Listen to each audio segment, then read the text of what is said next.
Bismillahirrahmanirrahim. Assalamualaikum warahmatullahi wabarakatuh.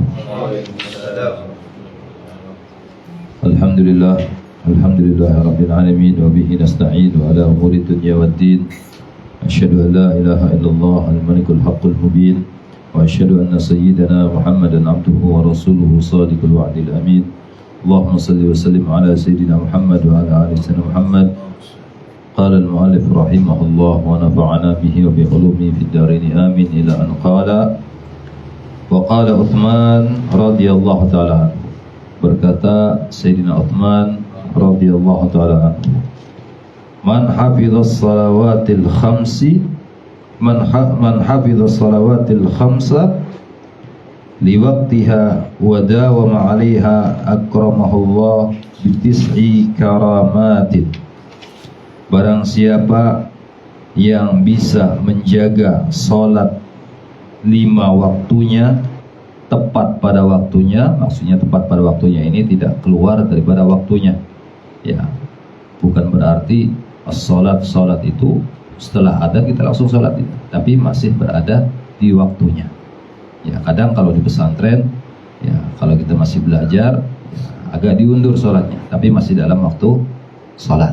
Ya, tidak keluar daripada waktu sholat, karena waktu sholat itu ada waktu waktu yang afdal, ada waktu yang mubah, ada yang waktu karohah, serta ada waktu yang muharramah. Waktu yang afdal kapan? Setelah adzan, kemudian kita sholat sunnah, ya, kemudian kita langsung melakukan sholat. Ini yang afdal.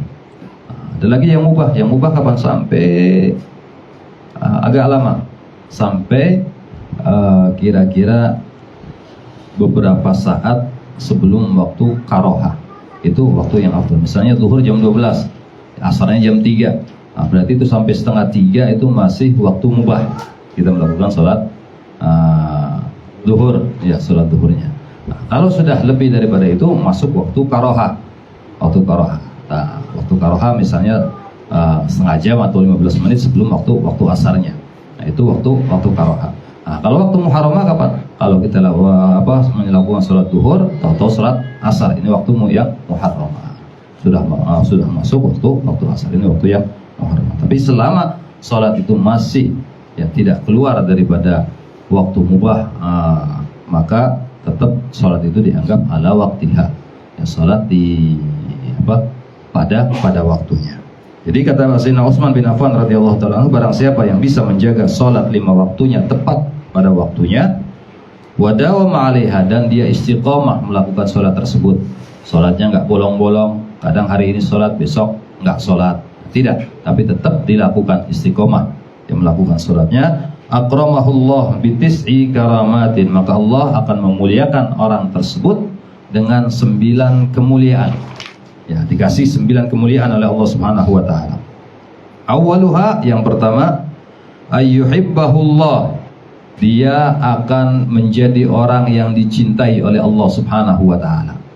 Kalau orang istiqamah melakukan sholat pada waktunya, maka dia akan dicintai oleh Allah Subhanahu wa ta'ala. Itu kemuliaan yang pertama. Kalau sudah Allah cinta kepada orang tersebut, maka ya, jangankan Allah Subhanahu wa ta'ala kalau cinta kepada hambanya, kita saja kalau cinta kepada sesama makhluk, ya dulu misalnya belum nikah, kita cinta sama seorang perempuan, kalau sudah cinta, minta apa aja, ya orang yang kita cintai mesti dituruti. Ya, walaupun ya janji, bang malam minggu ketemu di rumah, mau kemana? Nonton bioskop, hujan-hujan pun kita tetap datang, karena untuk memenuhi permintaan daripada orang yang dicintai. Begitu juga Allah Subhanahu wa ta'ala. Kalau sudah cinta kepada hambanya, apapun yang diminta oleh hambanya pasti akan diberikan oleh Allah Subhanahu wa ta'ala. Orang yang istiqamah di dalam sholatnya, ya, kemudian dia tidak keluar daripada waktu sholatnya, maka dia akan dicintai oleh Allah Subhanahu wa ta'ala. Kemudian wa yakuna badanuhu sahihan, maka badannya akan selalu sehat, gak pernah sakit. Kalau orang sholat tepat pada waktunya, insya Allah nggak bakal sakit. Ini jaminan, ya, daripada sahabat Utsman bin Affan. Ya, beliau mengatakan demikian. Sahabat Utsman bin Affan ini adalah orang yang dekat dengan baginda Nabi. termasuk orang yang dicintai oleh Allah Subhanahu wa taala. Beliau katakan demikian, orang yang menjaga sholatnya maka badannya akan selalu sehat.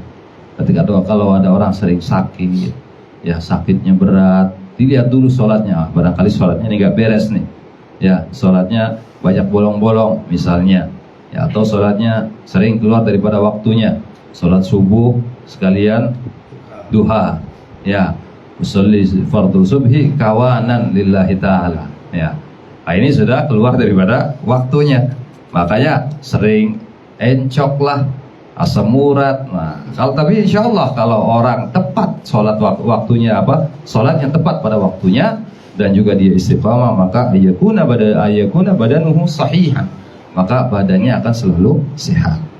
Wa tahrusuhul malaikah, dan dia akan selalu dijaga oleh malaikat-malaikatnya Allah Subhanahu wa taala. Orang yang menjaga sholat pasti akan dijaga oleh malaikat-malaikatnya Allah Subhanahu wa taala. Kemudian wa tanzilul barakata fi darihi, maka akan Allah turunkan keberkahan di rumahnya. Rumahnya akan selalu diberikan keberkahan oleh Allah Subhanahu wa taala. Kalau sudah berkah ini maknanya kebaikan dari Allah Subhanahu wa taala. Keberkahan itu kebaikan dari Allah Subhanahu wa taala. Insyaallah kalau orang istiqamah salatnya, bisa menjaga salatnya, maka rumahnya akan tenang, rumahnya akan aman, akan ada sakinah, mawaddah, warahmah di dalam rumahnya insyaallah. Nah, kalau orang yang bisa menjaga salatnya. Kemudian wa yadhhar al wajhi sima us-salihin, dan akan nampak di wajahnya tanda-tandanya orang yang soleh, orang yang selalu menjaga salatnya, maka terlihat mukanya itu muka orang-orang yang soleh. Kalau sudah melihat mukanya orang soleh, kita lihat saja bisa mengingatkan kita kepada Allah Subhanahu wa taala. Makanya Allah katakan dalam Al-Qur'an, simahum fi wujuhim min athari sujud. Ya. Simahum, tanda-tanda orang itu ahli sujud kepada Allah Subhanahu wa taala, tanda-tandanya wajah mereka itu ya berseri-seri, min athari sujud, karena bekas sujudnya. Jadi wajahnya bukan jidatnya. Kalau sekarang orang banyak jidatnya biar kelihatan ahli sujud, wah digosok ireng kabeh batuke. Nah, ini salah. Karena yang menjadi patokan itu di dalam Al-Qur'an wajahnya, bukan jidatnya. Bukan simahum fi jibahihim, bukan. Tapi simahum fi wujuhim wajah. Makanya kalau orang yang saleh, orang yang dekat kepada Allah Subhanahu wa taala, apabila kita memandang mereka bisa mengingatkan kita kepada Allah Subhanahu wa taala. Tapi kalau orang ya yang jauh dari Allah, bukan orang saleh, kadang walaupun dia ada atharu sujud di dahinya, kita ngelihat itu hati ini nggak tentram, ya enak melihatnya itu, nggak bikin adem hati kita. Nah itu kadang demikian. Ya, lihat orang-orang yang yang banyak tandanya, dia seakan-akan dia itu ahli sujud, tapi kalau kita lihat mukanya tidak bisa menenangkan hati kita, nggak bisa bikin adem hati kita. Coba kita lihat ulama-ulama kita. Ada beliau Badalhar di sini, ada ya Habib Abu Bakar bin Muhammad As-Segaf Gersik. Apakah mereka kurang sujudnya kepada Allah Subhanahu wa taala? Mereka sholat tahajudnya luar biasa, ibadah lainnya luar biasa, tapi tidak ada tanda di jidat mereka itu, kiai-kiai kita, habaib-habaib kita, tidak ada tanda hitam menunjukkan bahwasanya dia itu ahli sujud, tidak. Karena memang wajah yang menjadi patokan, ya wajahnya itu berseri-seri sehingga mengingatkan kita kepada Allah Subhanahu wa taala. Seperti Al-Habib Ali bin Abdurrahman Al-Habsyi, beliau pernah diundang oleh Habib Ja'far bin Syekhan As-Segaf di Pasuruan. Beliau diminta untuk mengisi mau'idhah di Masjid Jami Pasuruan pada waktu itu, habis sholat maghrib. Beliau baru naik ke atas mimbar, baru mengucap salam, Assalamualaikum warahmatullahi wabarakatuh. Beliau cuma mengatakan, ittaqullah, bertakwalah kalian kepada Allah. Itu orang satu masjid nangis ingat kepada Allah Subhanahu wa taala karena melihat wajahnya Habib Ali bin Abdurrahman Al-Habsyi dan mendengar daripada ucapan beliau radhiyallahu taala. Nah, ini tanda orang itu orang yang saleh. Ya, jadi di mukanya orang yang ahli salat, ahli ibadah kepada Allah Subhanahu wa taala, maka wajahnya ya akan tampak di wajahnya tanda-tanda ya orang-orang yang saleh. Berseri, mukanya itu selalu berseri. Kemudian wa yalinullah wa yulayyinullahu qalbahu, dan Allah akan melembutkan hatinya. Kalau orang yang ahli salat bisa menjaga salatnya, insya Allah hatinya bakal lembut, nggak keras, nggak gampang marah, nggak gampang emosi, mesti selalu sabar. Nah, ini orang-orang yang bisa menjaga salatnya, akan dilembutkan hatinya oleh Allah Subhanahu wa taala. Kemudian wa yamuru ala siratikal barqil lami', dan nanti di akhirat tatkala semua orang melewati jembatan Siratal Mustaqim, ya, Allahumma shalli ala sayyidina Muhammad, dan Al-Qur'an dijelaskan hatman maqdiyah, apa ayatnya? Orang itu akan melewati wajib, ya, makna apa terjemahnya saya lupa ayatnya. Ya, orang itu wajib melewati Siratul Mustaqim tanpa terkecuali, kata Allah Subhanahu wa taala. Setiap manusia bakal melewati yang namanya Siratul Mustaqim. Ya, Siratul Mustaqim ini bukan seperti jembatan barelang gampang bisa selfie, apa tidak. Jembatan Siratul Mustaqim itu sifatnya dalam beberapa kitab dijelaskan menanjak, mendatar, kemudian menurun. Ya, menanjaknya saja 500 tahun perjalanan, kemudian mendatar, kemudian menurun 500 tahun perjalanan. Berapa ratus tahun perjalanan, subhanallah. Ini jembatan Siratal Mustaqim. Dan juga di bawahnya api neraka yang menyala-nyala. Ada manusia yang berjalan, ya, seperti kalbar kilame tadi, seperti kilat, ya, kilat cepat, kayak kita pegang senter. Kalau kita pencet tombolnya di sini, cahayanya sudah sampai ke sana. Nah, ini orang-orang yang selalu menjaga sholatnya seperti itu. Ya, tatkala melewati Siratul Mustaqim, ya, seperti kilat yang sedang menyambar, lewat cepat. Ada juga yang melewati jembatan Siratul Mustaqim ini dalam keadaan berlari seperti kuda. Ada juga orang yang menyeberang Siratul Mustaqim dengan berjalan santai. Ada orang menyeberang Siratul Mustaqim dengan keadaan merangkak. Ada juga yang dalam keadaan ngesot. Ada yang dalam keadaan merayap seperti tentara. Ada yang gelantungan di jembatan Siratul Mustaqim. Sedangkan Siratul Mustaqim disifatkan, ya, lebih tipis daripada rambut dibagi 7, lebih tajam daripada 70 pedang. Di bawahnya api yang menyala-nyala, api neraka, naudzubillah.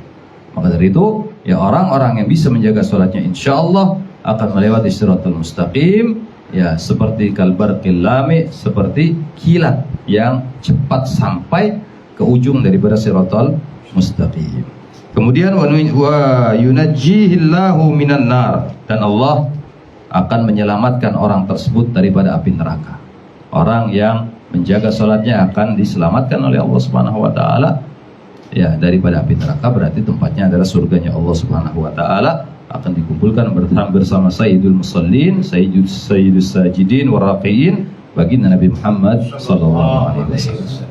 Kemudian wa yunazzilullahu fi jiwaril ladzina la khaufun alaihim wa lahum yahzanun, dan Allah akan menempatkan dirinya di samping orang-orang yang tidak takut atau tidak ada ketakutan bagi mereka, dan tidak pernah sedih. Siapa mereka? Wali-walinya Allah Subhanahu wa taala.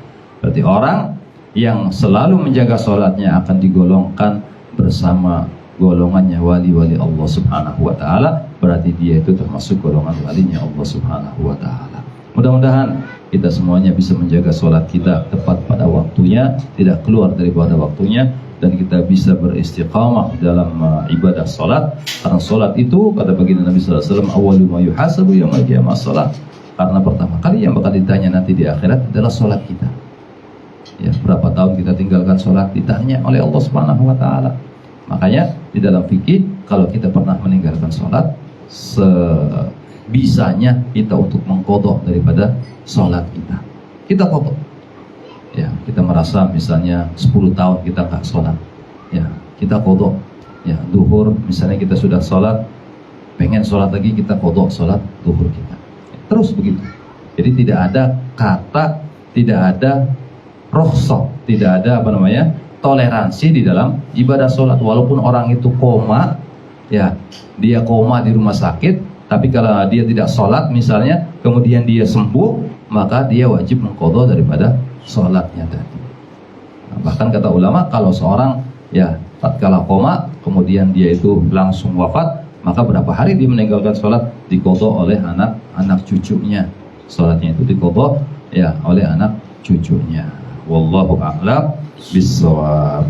Ya Rabbana tarafna bi annana tarafna wa annana asrafna ala ladha ashrafna fatub alaina taubatan li kulli hawba wastur lana al-awrati wa aminir rawati waghfir li walidina rabbi wa mauludina wal ali wal ikhwani wa sairil khillani wa kulli dhi mahabba aw jiratin aw sahba wal muslimina ajma amina rabbi asma fadlan wajudan manna la biktisabin minna bil mustafa rasuli nahdahi kulli suli salla wa sallam rabbi alaihi addal habbi